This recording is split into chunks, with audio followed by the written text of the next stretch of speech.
नमस्कार दोस्तों, स्वागत है आप सभी का स्मार्ट क्लासेस कॉल एग्जाम पर। दोस्तों, हम लोग अभी ऑल स्टेट पीसीएस के मेन आंसर राइटिंग का पॉइंटों का डिस्कशन कर रहे हैं। इसी क्रम में आज का हमारा टॉपिक है जो कि हमारे पेपर फर्स्ट के टॉपिक है, और यह टॉपिक प्री के भी पॉइंट ऑफ व्यू से बहुत ही इम्पोर्टेंट है। तो टॉपिक है दोस्तों आंग्ल फ्रांसीसी संघर्ष, या इसको आंग्ल कर्नाटक युद्ध भी कहते हैं। कर्नाटक का प्रथम युद्ध के बारे में चर्चा करेंगे। यहाँ पे शुरू करेंगे यहीं से 1764 ईस्वी से 1746 से 1748 ईस्वी तक। 18वीं शताब्दी तक कोरोमंडल तट की भूमि को कर्नाटक के नाम से जाना जाता था। यह हैदराबाद के निजाम के अधीन एक प्रांत था। यहाँ के प्रांतपति को नवाब कहा जाता था। सर्वप्रथम 1746 ईस्वी में बार्नेट के नेतृत्व में अंग्रेजी जलबेड़े ने कुछ फ्रांसीसी जलपोतों को पकड़कर अपने कब्जे में ले लिया। डुप्ले ने इसकी शिकायत कर्नाटक के नवाब से किया, लेकिन नवाब ने डुप्ले की किसी बात पर ध्यान नहीं दिया। अतः डुप्ले ने अंग्रेजी बस्ती मद्रास का घेरा डाल दिया। जब अंग्रेज़ों ने नवाब का संरक्षण चाहा, नवाब ने डुप्ले को मद्रास से हटने के लिए कहा, लेकिन डुप्ले नहीं माना। परिणाम स्वरूप नवाब ने फ्रांसीसियों के विरुद्ध युद्ध की घोषणा कर दी और फिर एक नए युद्ध सेंट-थॉम का युद्ध हुआ। सेंट-थॉम का युद्ध 1748 ईस्वी में कर्नाटक के नवाब एवं फ्रांसीसियों के बीच लड़ा गया। यानी सेंट-थॉम का युद्ध कब हुआ? 1748 ईस्वी में। किसके बीच हुआ? कर्नाटक के नवाब और फ्रांसीसियों के बीच में हुआ। 1748 ईस्वी में यूरोप में एक्सला-फैपल की संधि द्वारा ऑस्ट्रिया के उत्तराधिकार का युद्ध का अंत हुआ, और इसी संधि के द्वारा कर्नाटक के प्रथम युद्ध का अंत हो गया। कर्नाटक का दूसरा युद्ध है 1748 से 1754 ईस्वी तक। इस युद्ध का मुख्य कारण दोनों कंपनियों का भारतीय राजनीति में हस्तक्षेप रहा। 1748 ईस्वी में हैदराबाद के निजाम उल मुल्क आफब जाह की मृत्यु होने से उत्तराधिकार के लिए संघर्ष प्रारंभ हो गया। यानी 1748 ईस्वी में जो हैदराबाद के निजाम थे, निजाम उल मुल्क आफब जाह, इनकी मृत्यु हो गई, तो अब उत्तराधिकार कौन बनेगा इसके लिए संघर्ष होगा। निजाम उल मुल्क की मृत्यु के बाद उनका पुत्र नासिर जंग हैदराबाद का निजाम बना। इसी समय नासिर जंग का एक भांजा मुजफ्फर जंग ने निजाम पद की दावेदारी प्रस्तुत की। इसी समय 1748 ईस्वी में मराठों ने चंदा साहब को रिहा कर दिया और यह कर्नाटक में अपने उत्तराधिकार की मांग की। यानी कि अभी यहाँ पे 3 पार्टी हो गई उत्तराधिकार के युद्ध के लिए: चंदा साहब, नासिर जंग और मुजफ्फर जंग। इसी समय सर्वप्रथम डुप्ले ने निजाम पद के लिए मुजफ्फर जंग को, नवाब के पद के लिए चंदा साहब को साथ दिया। यानी कि डुप्ले ने मुजफ्फर जंग का साथ दिया कि भैया तुम नवाब बनोगे, और नवाब पद के लिए चंदा साहब को साथ दिया। निजाम यानी कि डुप्ले ने कहा कि मुजफ्फर जंग जो है निजाम बनेंगे और चंदा साहब ये बनेंगे नवाब। मुजफ्फर जंग, चंदा साहब और डुप्ले की संयुक्त सेना ने 1749 ईस्वी में कर्नाटक पर आक्रमण कर अंबूर की लड़ाई में अनवरुद्दीन को पराजित कर मार डाला। अनवरुद्दीन का पुत्र एवं उत्तराधिकारी मोहम्मद अली ने भागकर त्रिचनापल्ली के दुर्ग में शरण ले ली। फ्रांसीसियों के बढ़ते हुए प्रभाव को देखकर अंग्रेज भी शांत नहीं रहे। उन्होंने निजाम पद के लिए नासिर जंग एवं कर्नाटक के नवाब पद के लिए मोहम्मद अली को समर्थन दिया। यानी कि अंग्रेज जो हैं, इन्होंने कहा कि नासिर जंग निजाम बनेंगे और मोहम्मद अली कर्नाटक के नवाब बनेंगे। 1750 ईस्वी में नासिर जंग ने अंग्रेज़ों के सहयोग से कर्नाटक पर आक्रमण किया और त्रिगुट मित्र शक्तियों को पराजित कर दिया। लेकिन इसी समय नासिर जंग की सेना ने विद्रोह कर दिया और इसी विद्रोह में नासिर जंग की हत्या कर दी गई।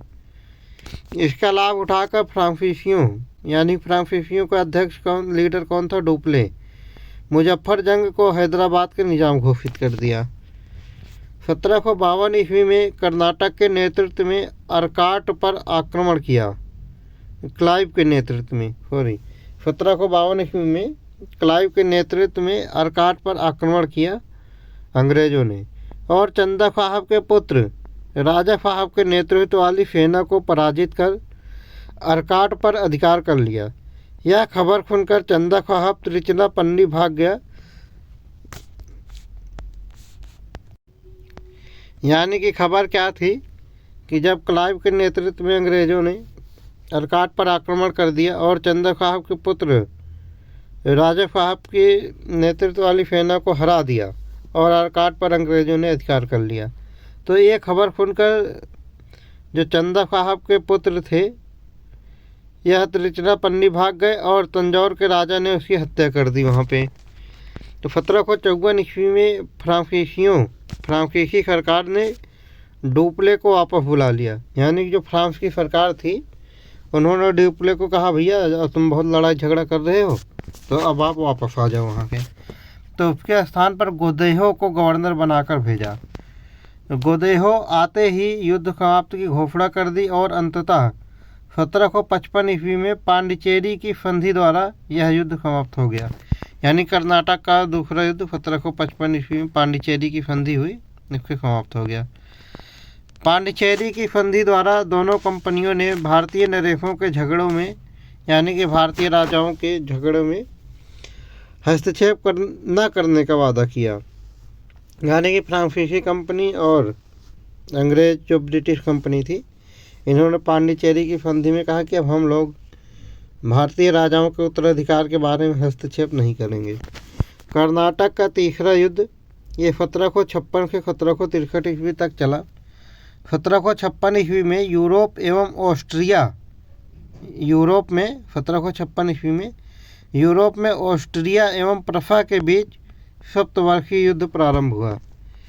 इस युद्ध में एक बार फिर अंग्रेज़ों और फ्रांसीसियों के बीच युद्ध हुआ। 1756 ईस्वी में दोनों कंपनियां एक दूसरे की बस्तियों पर आक्रमण प्रारंभ कर दिया, लेकिन वास्तविक युद्ध की शुरुआत तब हुई जब 1758 ईस्वी में फ्रांसीसी सरकार ने काउंट डी लाली को, लैली लिखा हुआ है वैसे काउंट डी लाली कई जगहों पर लिखा हुआ है, तो 1758 ईस्वी में फ्रांसीसी सरकार ने काउंट डी लाली को कमांडर इन चीफ बनाकर भारत भेजा। इसके आने से युद्ध को गति मिली।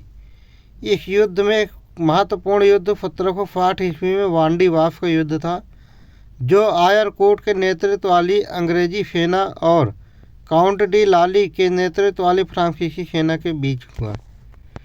इस युद्ध में अंग्रेज विजयी रहे। इसके बाद पांडिचेरी सहित लगभग सभी फ्रांसीसी बस्तियों का अंत हो गया। 1763 ईस्वी में पेरिस की संधि द्वारा सप्तवर्षीय युद्ध समाप्त हुआ। इसी संधि के द्वारा कर्नाटक का तीसरा युद्ध भी समाप्त हो गया। कर्नाटक के तीसरे युद्ध के बारे में हम एक बार यहाँ पर नज़र डाल लेते हैं चार्ट के माध्यम से। तो कर्नाटक का प्रथम युद्ध 1746 से 1748 ईस्वी के बीच हुआ। इसका कारण था ऑस्ट्रियाई उत्तराधिकार का प्रश्न एवं अंग्रेजों एवं फ्रांसीसियों में अमेरिका में युद्ध। और इसका प्रथम कर्नाटक युद्ध 1748 में एक फैपल की संधि के द्वारा समाप्त हुआ। और इसका परिणाम ये था कि अंग्रेज एवं कर्नाटक के नवाब की पराजय हुई इसमें। तो दूसरा कर्नाटक युद्ध था 1748 से 1754 ईस्वी तक। इसमें दोनों कंपनियों द्वारा भारतीय राजनीति में हस्तक्षेप था इस युद्ध का कारण। और 1755 ईस्वी में पांडिचेरी की संधि के द्वारा दूसरा कर्नाटक युद्ध समाप्त हुआ और इसमें अंग्रेज़ों की स्थिति थोड़ी सी अच्छी रही। तीसरा कर्नाटक युद्ध था 1756 से 1763 ईस्वी तक। यह यूरोप का सप्तवर्षीय युद्ध था। 1763 ईस्वी की पेरिस की संधि के द्वारा यह युद्ध समाप्त हुआ और इसमें अंग्रेज़ों की विजय हुई। महत्वपूर्ण तथ्य के बारे में जानेंगे यहाँ पे। सर्वप्रथम ब्रिटिश शासन ने 1593 में लीवेंट कंपनी को स्थल मार्ग से भारत में व्यापार करने का पहला अधिकार प्रदान किया गया था 1593 ईस्वी में। 31 दिसंबर 1600 ईस्वी को महारानी एलिजाबेथ प्रथम के अनुमोदन से the governor and company of merchant of London trading into the East Indies नाम से एक व्यापारिक संस्थान को सर्वप्रथम समुद्री मार्ग से व्यापार करने का अधिकार पत्र प्रदान किया गया। अंग्रेज़ों ने पुर्तगालियों को पराजित कर उनसे कोच्चि प्राप्त किया था तथा 1663 ईस्वी में डचों ने फोर्ट विलियम का निर्माण कराया था। 1814 ईस्वी में कोच्चि को ब्रिटिश उपनिवेश में शामिल किया गया था।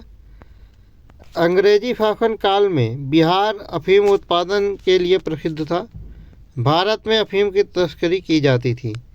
तो दोस्तों, आज का डिस्कशन हम यहीं पे समाप्त करते हैं। कल इसके आगे का डिस्कशन करेंगे। कल का पॉइंट रहेगा हमारा बंगाल में अंग्रेजी प्रभुसत्ता। तो कल फिर मिलते हैं दोस्तों इसी चैनल पर नेक्स्ट वीडियो के साथ। तब तक के लिए जय हिंद।